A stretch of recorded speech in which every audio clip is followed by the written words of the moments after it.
Този човек е старец. Той е на 80 години. Не мога да понасям това социалистическо празнуване на юбилей, но нашия филм съвпада с неговата 80 годишнина.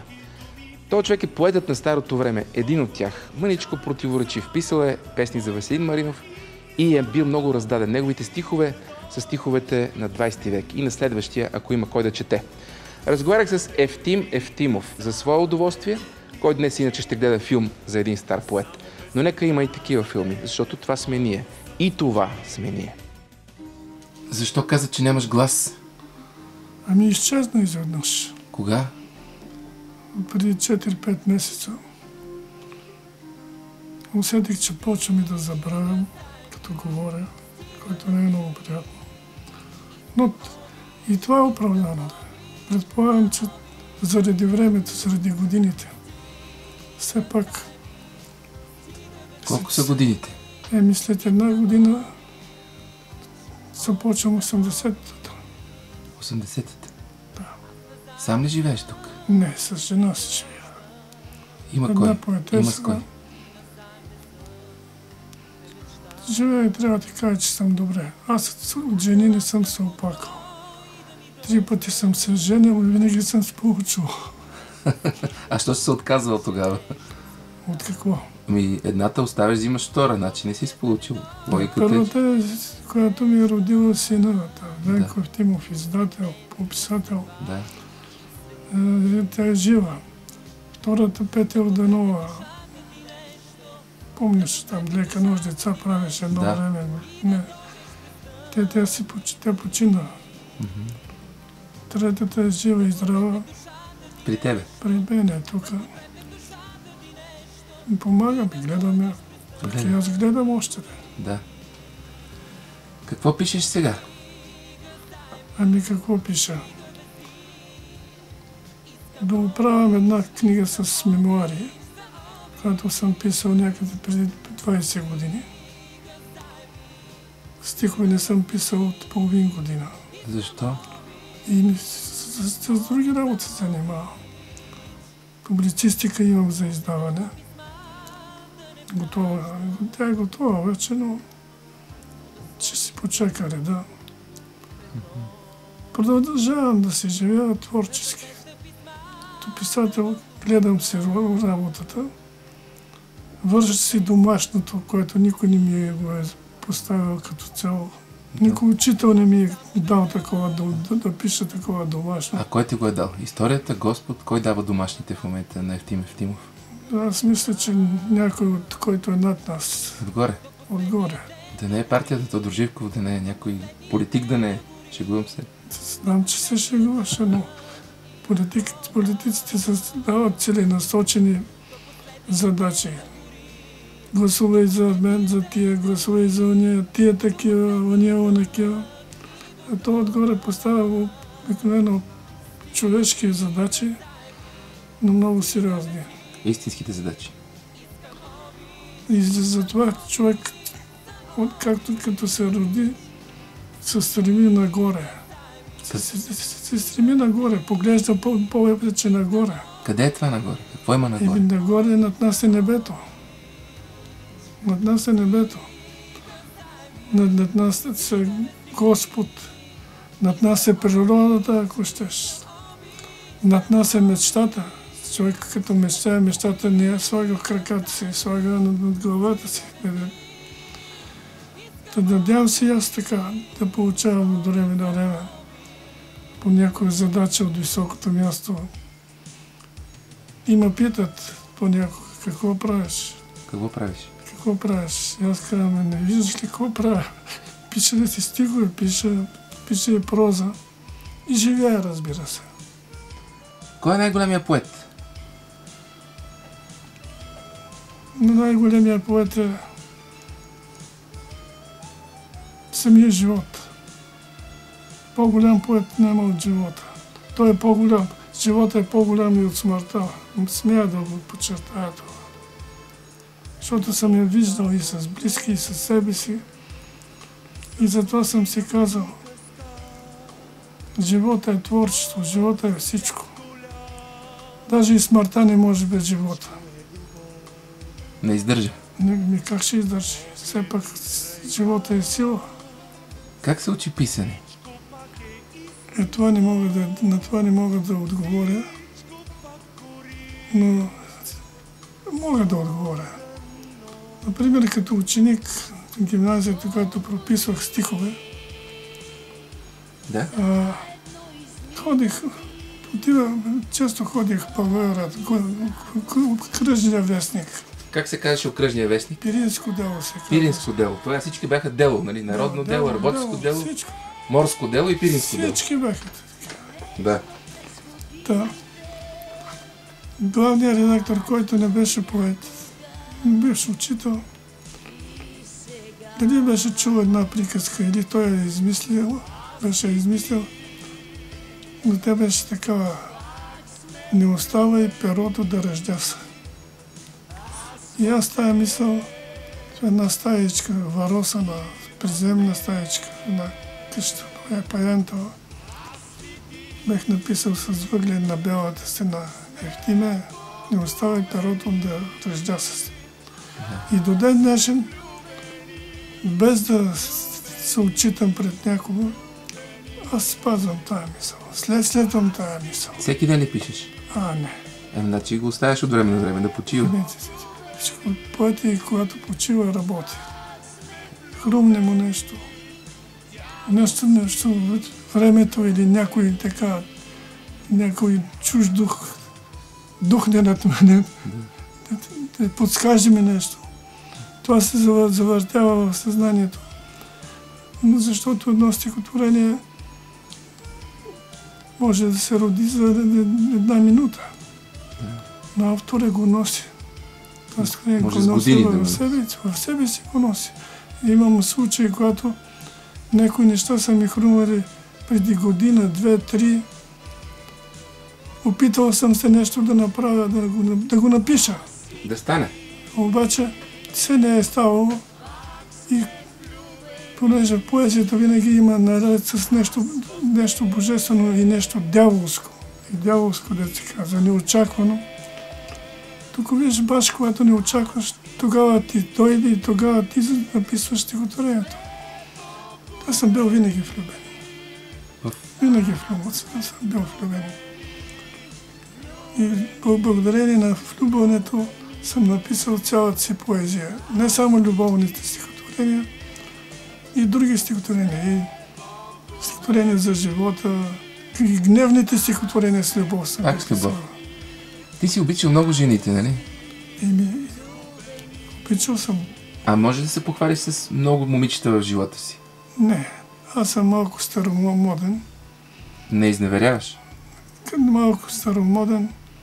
Когато съм с една жена, както е случат, тези трите жени, Снежана, Петя и Романова, друга жена е нямало около мен. Твоя живот има само 3 жени. 3 жени, които съм бил влюбен. Да. И въобще не е имало други? В едни години по-ранни е имало. Аз, например, съм се оправдавал. Даже и магистралите, които са правени и тогава, и сега, колкото и да са прави, все някъде трябва да завият. Кривнат. Надляво, надясно. Разбира се, че имам. Но посоката е една на магистралите. Една е. Даже съм запомнил една приказка: последната любов подсилва първата. И така мъдрост. Последната любов подсилва първата. Подсилва първата. Това не го разбрах много. Всяка нова любов подсилва първата любов. Така първата любов. Да. В този смисъл. Какво беше това социализма? Живя и твори преимуществено силно в социализма. Каква беше цялата тази работа с социализма? Аз не мога да си обясня какво беше, но като станаха промените, почнахме да го отричаме изобщо социализма, а сега се връщаме. Усещаме, че има едно връщане. Това не е само носталгия. Това значи, че е имало и хубави работи. Имало и хубави работи, казвам. После някой от нас, които сме пишещите братя, ако се отречем от това минало време наречено социализъм, това значи да отречем и себе си. Целия си живот. Всичко. Да. Това, което сме писали. А като прелистваме наред с някои увлечения, сме писали така, както сме искали. Да. Ами, аз знам пак за Пиринско дело.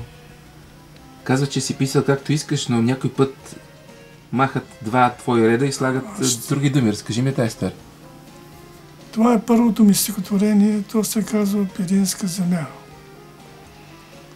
Изпращах като ученик стихотворение Пиринско дело. Както и централните вестници, те отговаряха стандартно. Стихотворението не е готово, учи се от Ботев, Вазов, Маяковски, там и т.н. нататък. Да. Такива стандартни отговори. И един ден бях футболист по това вратар на петички отбор. Неделя след мача отивам до вестникарската будка, имаше една будката. Да купя вестник Пиринско дело, той така излизаше. И гледам моя учител по физкултура, купил Пиринско дело и го прострял така. И на последната страница аз лекичко се навеждам. Той чета отпред вестника, не ме вижда. Аз поглеждам и не вярвам на очите си. Пиринска земя, Евтим Евтимов. Член на Литкар Жока Петрич, там написано и т.н. Да. Нямам една стотинка. Бедни години. Не можеш да си купиш вестника да го прочетеш? Не мога. Тръпнах го вестник от очита и побегнах. Отивам вкъщи. Майка ми второ, трето отделение, баща ми също. Майка ми, какво така? Пак ли ти връщам стихотворенията? Мамо, вече аз ще им ги връщам. Напечатаха мое стихотворение. Така каза, вече аз ще им ги връщам. Аз ще им ги връщам. Ще дойде ден по-скоро и аз да им връщам. Да. И радостен, щастлив, първо отпечатано стихотворение, написано в много класически ритъм, амфибрахи. Като стигам на последния комплект, напсувах. Как напсувах? Напсувах. Някой ми сменил поантата. Понеже им се видяло не много идейно. Идеологически правилно? За да го отпечатат, слагат, това съм го запомнил.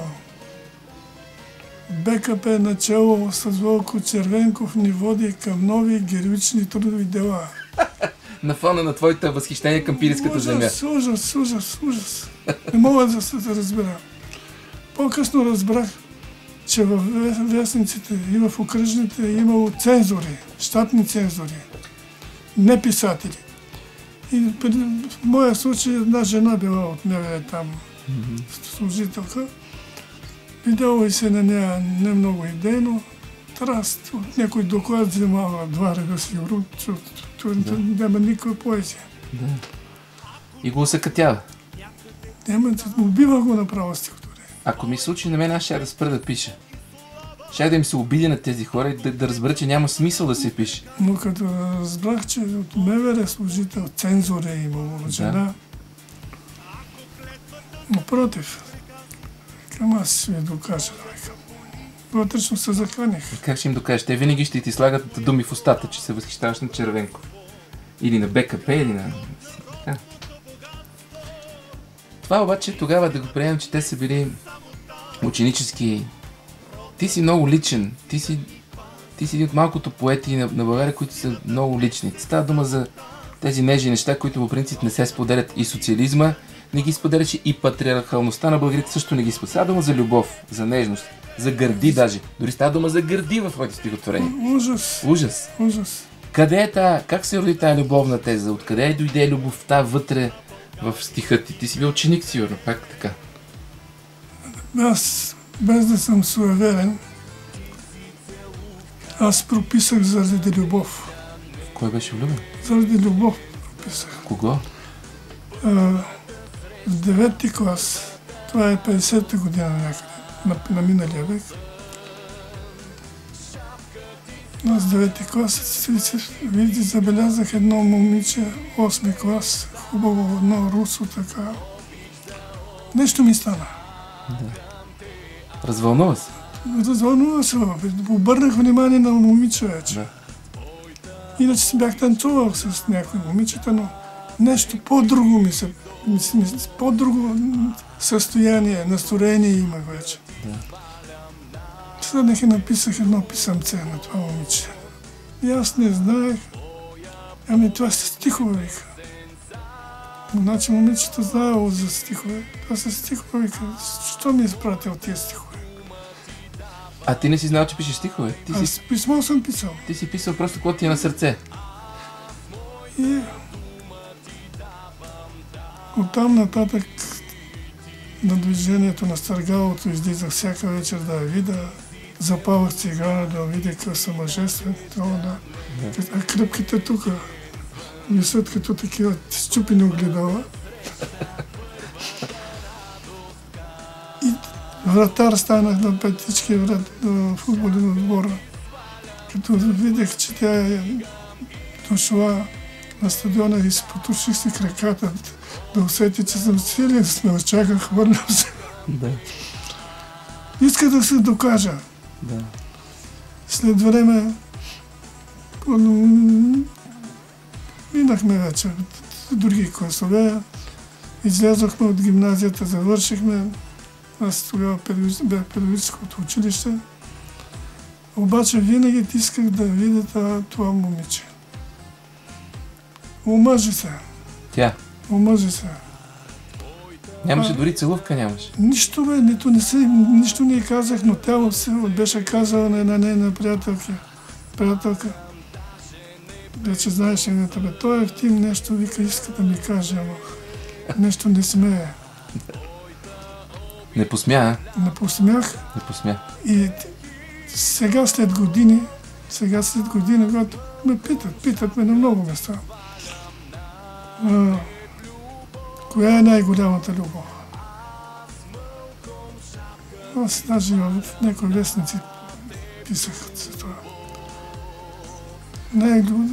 За мен се оказа, че най-голямата любов е несбъднатата любов.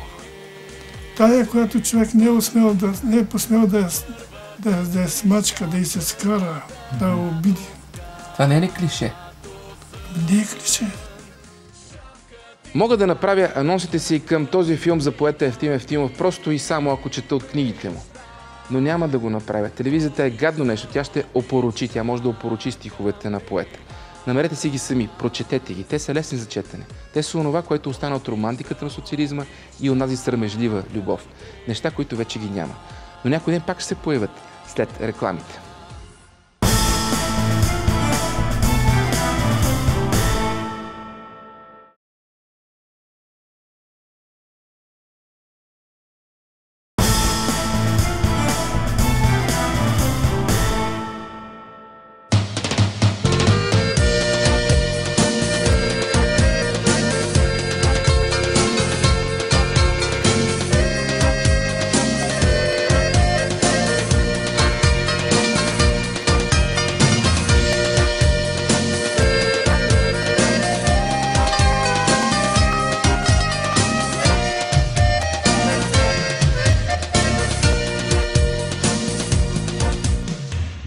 Евтим Евтимов, старият поет, днес живее тихо и кротко в един панелен блок в София.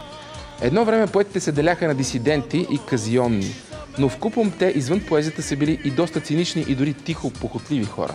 Радвам се, че старият поет се отпусна да говори с мен и за това. Той разказва за похлопака на социализма, за Пеньо Пенев и за нещо, което може да ви втрещи, ако въобще сте още чувствителни към историята и миналото. Имаше ли тогава такава безумна поезия, каквато се приписва на Пеньо Пенев, когато цъфнат теменугите? Имаше ли го това? Такава дисидентска поезия? Това бяха пародиите. Пеньо Пенев ли го е писал, когато цъфнат теменугите? Нали знаеш за какво говоря? Аз мисля, че Осин Керим... Не. Осин написа за Блага. За Блага какво написа той? Осин Керим. Назъм Хикмет, на тебе орден се полага. Едно, че си голям поет, и второ, че прекара блага. Бог да е прости. Имаше лека и пръста, голяма поетеса. Да. Но това са такива шегаджийски, те не могат да се публикуват, нали? Никъде не ги публикуваха. Ма между вас е имало такъв цинизъм, имаше си втори план. Пишеха се такива работи. Това на кого е? Когато цъфнат теменогите и работите тръгнат зле, е майката на другите и гледай ти да си добре. Това се приписва на Пеньо Пенев. Едва ли е така? Не, на Пенев има други работи. Такива с ученичките има разни закачки. Не си спомняш? Не мога да си спомня. Погледни колко е хубаво. Ти употребяваш думата гърди. Шапка ти свалям за тези очи, те ме привличат с неземни лъчи, църква ти вдигам за тези гърди, те са олтар за мъже и звезди.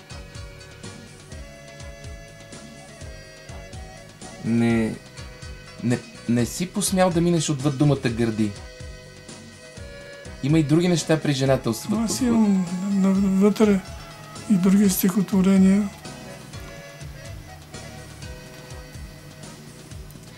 А малко сме като арабите. Арабите възпяват винаги очите и ръцете. Аз имам такова стихотворение в тази книга. Кое е то? Виновно ли е виното червено, че ти си слаб и бързо те опива. Една жена в легло на друг отива, когато у дома е студено. Това мъжете силни не забравят да кажат пак на градските зяпачи, че вино и жена изневеряват, когато няма истински пиячи. Кажи за Пеньо Пенев. Беше ли той, този луд човек, този прекрасен поет, беше ли щурак в живота, беше ли свободен в живота? Самия факт, че си отива по този начин от живота, аз си мисля, че той е бил наистина под похлопакът, му е било много тясно. Виж какво, той писа за социализма най-хубавите. Знам, работи, да. Най-силните работи. Но е бил доста недоволен от него. Партийно, за 13 годишната на 9 септември имаше едно стихотворение. Знам, когато се наливаха основите, аз знам, затова го уважавам, но понеже се самоубива и смятам, че му е станало тясно в този застой. Той се усети на време. Да си тръгне. Той се усети на време. Написа няколко работи много силни. Поемата написа. Да. И фактически отрече всичко, което беше печатал. Да. Що го направи така? Човека е сложно нещо. Беше честен, бил е честен. Честен беше, целодаен беше, те с Джагаров много дружиха, с Невче дружиха много.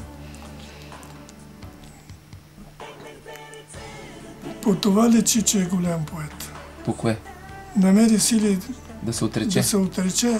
Не да го афишира, да напише нови стихотворения, да каже аз не съм само това, което ми хвалите, а и това. Да. И тук съм истински. И той написа малко любовни стихотворения там, 2-3, ама тези стихотворения имат много живот в себе си. История с Пеньо Пенев имаш ли? Общо пиянство или общо среща? Имаш много сигурно. Имам чувството, че повече се срещах с Пеньо Пенев след като умря. Защо как така? Аз бях един от носителите на наградата на негово име. Ага. И всяка година ходихме с Осин Керим заедно. Осин без крака идваше от Чепеларе. И първата ни работа беше да отидем на паметника му в парка. Да изпием да прочетем едно-две стихотворения, било наше или негово. Това беше нашето преклонение пред поета. Да. Но по-важното е, че Пеньо хората го усетиха на време. На време го усетиха с тия последни стихотворения. Те го разбраха, че той е друг поет. Че не е обикновен. Че Пеньо не е само тия комини, които димяха, тия пещи и т.н. Да. Има ли мъжеството да се откаже и накрая мъжеството да се откаже и от живота даже? Както е банално, наистина. Той посмя да каже, царя е гол. Да. Царя е гол. Да. Самоуби ли се или го притиснах? Аз мисля, че се самоуби. Той говореше за това. По това продължаваше малко и на Маяковски. Да. Аз, например, не го свързвам с Маяковски. Пенел си е само Пенел. Да. Истински български поет. Но просто обичаше Маяковски. Знаеше историята с самоубийството на самия Маяковски. Да се казва. Имаше примери вече такива на саможертвеност. Примери за следване. И за отрицание също. Маяковски също няколко пъти се отрича. Той си е знаел и е вървял към смъртта. Говореше за това. Какво казваше за смъртта, Пеню Пенев? Как говореше с вас за това? Той говореше, използваше Вапцаров, каквото, значи... Някаква си личност. Разстрела и разстрела черви. Даже да не го търсим Маяковски, а да го търсим тук, пример Вапцаров. Да. Независимо, че Вапцаров не се самоуби. Не, той реално се самоуби, защото той имал шанс да бъде помилван, но той отказа. Това в някаква степен е самоубийство. Но и самия факт, че го разстреляха, вървял е към разстрел. Не, искам да си спомниш какво е репликата на Пеню Пенев, когато говореше за тези неща. В смисъл, защо се самоубива човек? Той как обосноваваше този акт? Като саможертва или като недоволство? Той не много често, но с отделни хора споделяше именно на тази мисъл на Вапцаров. Да. Маяковски много по-рядко го споменаваше. Да. На Вапцаров и да цитираше тия. Даже без да сме разговаряли за стихотворението на Вапцаров, той цитираше точно тия стихове. Разстрел и след разстрела черви. Куршум и след куршума отиваш някъде. Той казваше, че няма да завърши. Няма да завърши както някои мислят. Няма да завърши. Няма да свърши тази работа, както вие си мислите. Защо нямахме поети и драматурзи дисиденти ние? Защо така се получи? На времето аз водех една делегация на вестник Литературен фонд, Съветски съюз, гост на литературна газета. Да.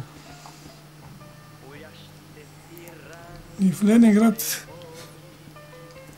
лично се срещнах с един Бондарев, Юрий Бондарев, беше известен пилетрист, между другото. И той ми разказваше на мене там колко книги има спряни в чекмежета и т.н. И аз се похвалих, а у нас няма ни една. И той ми каза, ти ме помисли дали това е за добро или за лошо, че у вас няма ни една спряна книга. Да. Аз така си обяснявам. Значи не било страх. Признаваш ли си? И мисли, защо не? И аз знам от Джагров и нещо друго. Защото аз с Георги до края бях близък. Един ден Живков на едно такова събиране изказва съжалението, че не може да обърне България на Запад. Да. Да обърне на Запад. Да.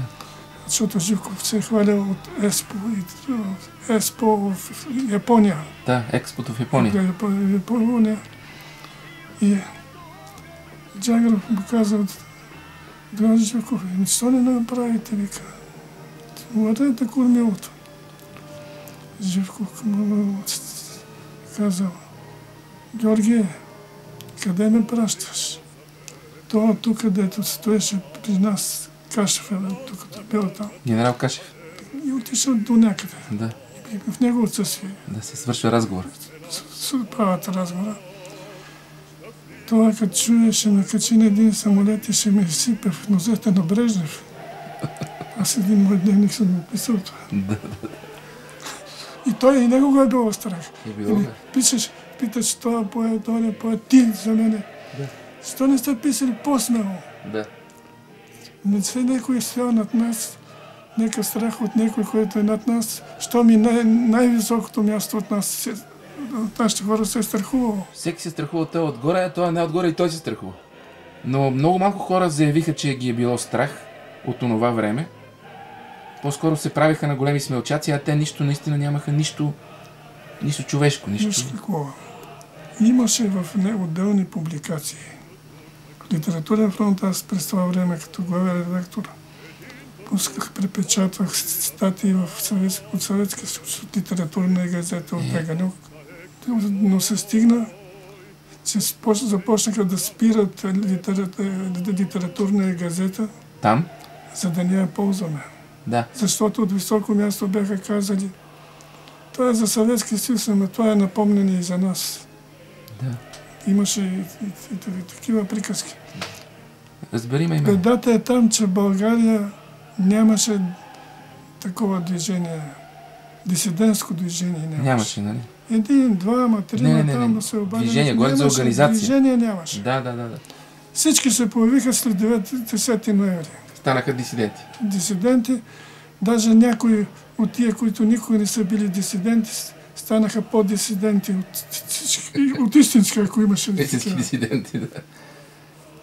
Спирал ли си книга? Честно? Политически не съм спирал книга. Не става дума. Да, хубава книга, дисидентска книга, свободна книга и ти да кажеш, тази няма да... Къде ги? Не си получава такава. Една единствена книга или две, които съм пуснал. Това е Фашизма на Желю. Ти си го пуснал, да? Аз го пуснах, аз бях директор. Аз на едно съвещание се карам на редакторите на годишно събрание, че до издателството лежи няколко месеца някакъв ръкопис с фашизма и този ръкопис не е предложен на мене. Защо? И защо? И веднага заповед. Съвещанието от ръкописа да бъде на моето бюро. Извика главни редактори отговарят.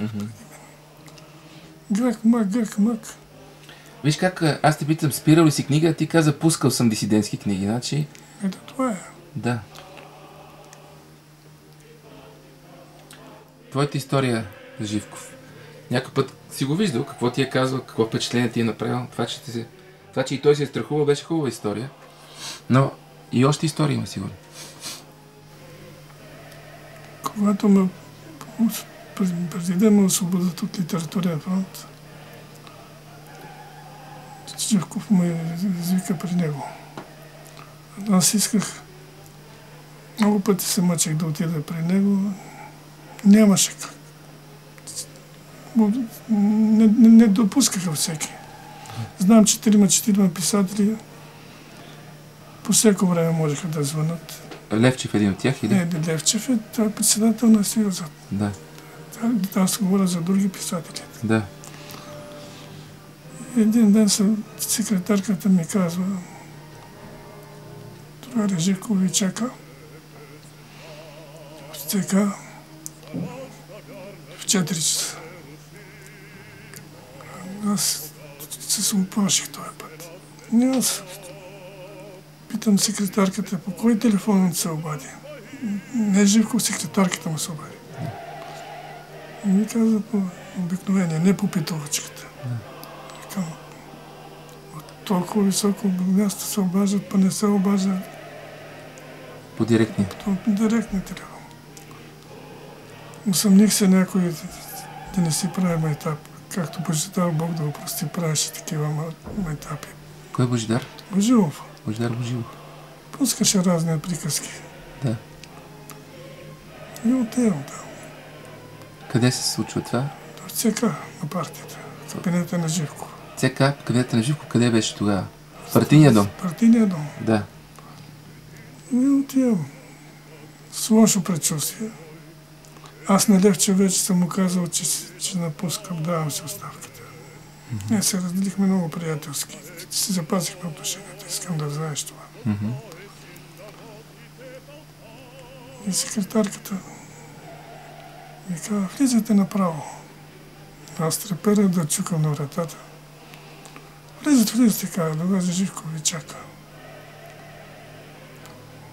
Аз не съм влизал в този кабинет никога.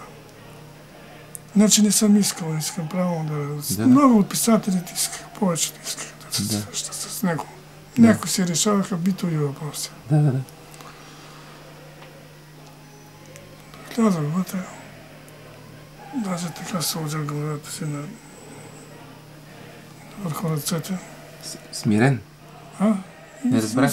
Самотен. Да. Като влязах, ти ли си? Той направо, така го вече, ти ли си? Да. Викам, аз съм. Това се сяде там. Имаше до вратата една малка масичка за двама-трима. Да. Какво ще пиеш? Викам, кафе. Сяде. Питаме за Съюза. Как съществува Съюза на писателите. Казах му, че се издържа в Съюза на писателите все пак. И то благодарение на литературното наследство. Благодарение, викам, на Богомил Райнов. Тогава му издавахме всички съчинения. Това беше най-търсения, тия криминалните. Да. И колко печалба дава? Викам, на 300 хиляди. Много. Това е истина. Да. И докато си стояхме така, в един момент вика, кой стои за тебе? Така вика, на тебе ти вика, да. Кой стои за тебе? Да. Аз тук се оплаших. С Богомил, с който бяхме приятели, така. Като почнем да печатаме тия руски статии и българските, той беше задал същия въпрос. А кой стои за теб ти? Да. Бога ми, аз на всички казвам, за Тевтим стои Евтим. Да. А на Живко какво каза? Живко му казах, към довари Живков, с мен стои само моята съвест. Така му каза? Моля те, моята съвест. Да. Защото той вика,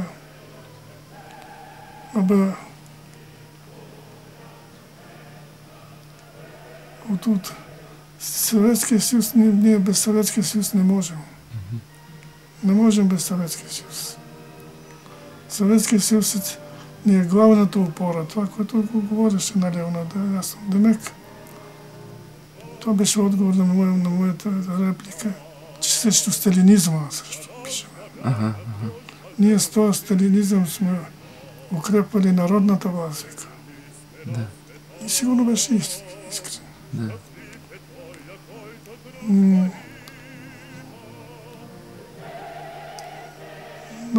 Нашите отношения с Съветския съюз сега не са най-добрите.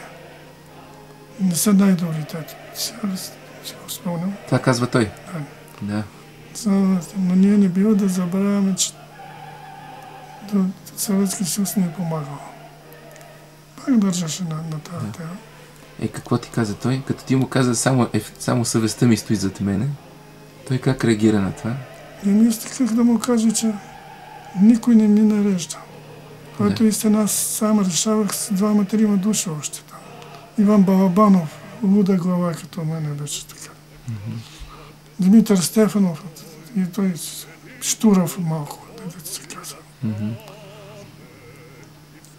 Но бяха му казали, че ние си получаваме директно материали от литературна газета и от Аганьов, който беше вярно.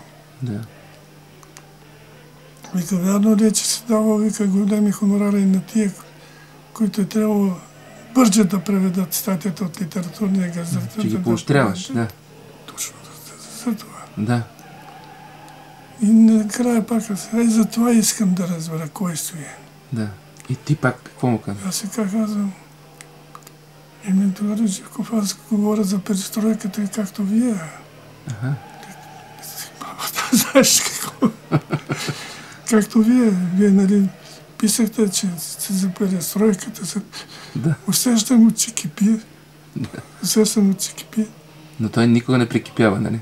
Няма да го чуеш да викне. Да.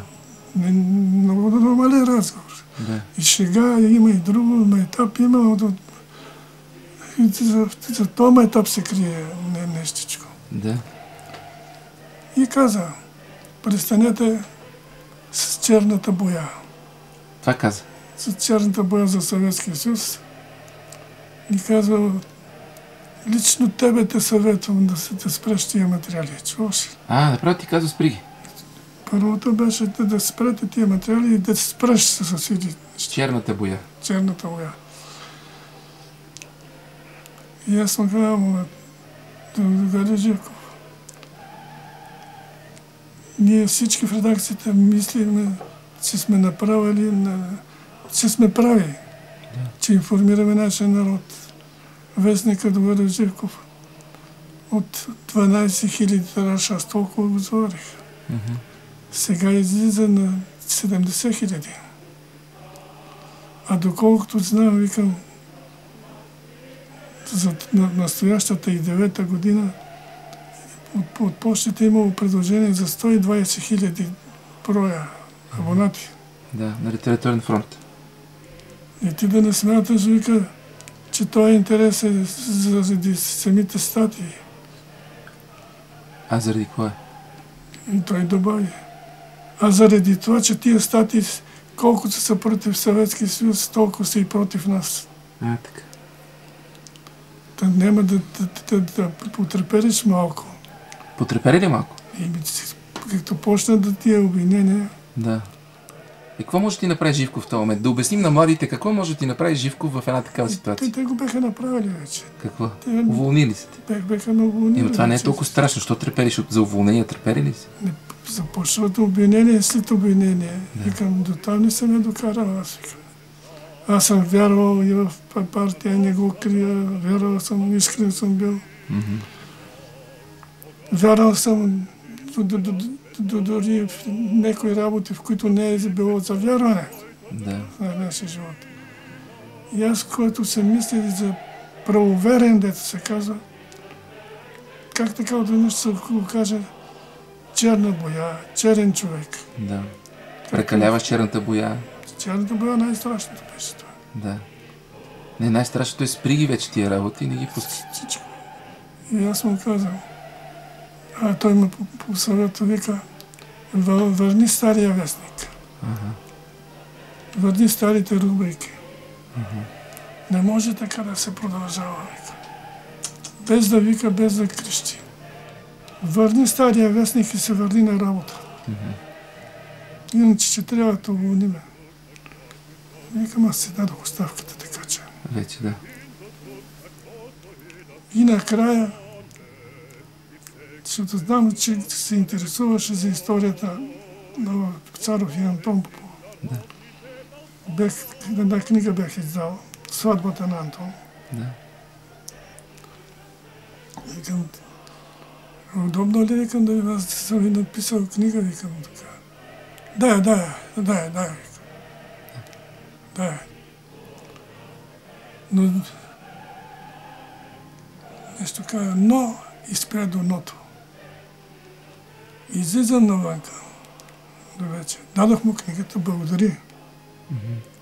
А през това време те са уволнили, всичко е така. Аз си го усетих още бояна. И излизам вънка, в коридора ме среща Милко Балев. Поете как си? Поете как си? Ама така, злорадостно. Ми викам, тогава Живков нещо ме извика. Смачкаха ли те, вика, смачкаха ли те? Аз казвам, Другари Балев, аз съм като тревата. Колко да мачкаш, тя все пак пониква. Ти като паднеш, не знам дали ще се изправиш като тревата. Така ли му каза? Коридора. А сериозно му каза така? Коридора, моля. Сега не си ли измислиш, за да бъде дисидентско това? Не. Сега да се правиш на герой? Някъде един път съм го казал. Някъде един път съм го казал. Така че аз нямам нищо дисидентско в моята работа. Аз съм го заявявал много пъти. Но поне си се опълчил на Милко Балев. И ми виж какво, тия уволнения идваха оттам. Той слагаше пешките. Милко Балев. Може ли на един поет да му се каже изречението, това не го пуска и кой знае какво ще кажат? Какво ще кажат за тебе, ако го пуснеш това стихотворение? Това бива ли да се казва на млад човек? Не бива да се казва. Всеки редактор сам трябва да дава оценка за автора и сам да му каже какво. Даже аз, например, и до ден днешен, може да звучи малко странно, не съветвам младите автори. Реално? Става или не става стихотворението. Да. Аз мисля, че това не става. Или е по-слабо, да речем. Или мъглява, макар че това вече отпада. Да. Но никога не съм казал как да пише младия автор. И до ден днешен, като ме питат от кого си се учил, тогава много пъти питах. И сега се е случило. Аз и днес продължавам да се уча от младите автори, от младата българска поезия. Ще ми разкажеш някоя по-сексуална история от живота на писателите? Може да не е твоя, може да е някаква шега или номер за някой. Помисли нещо, което е по-пикантно, като виц или като история. Ако искаш сам.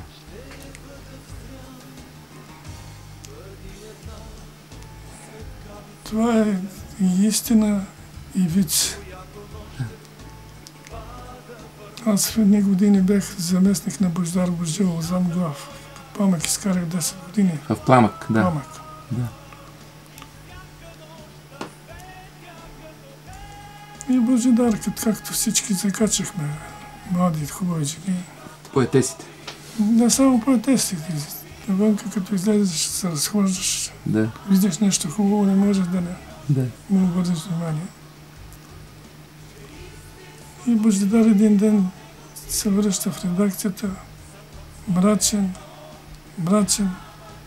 псуваше даже от отдята. Викам, Божидаре, кажи какво става. Вика,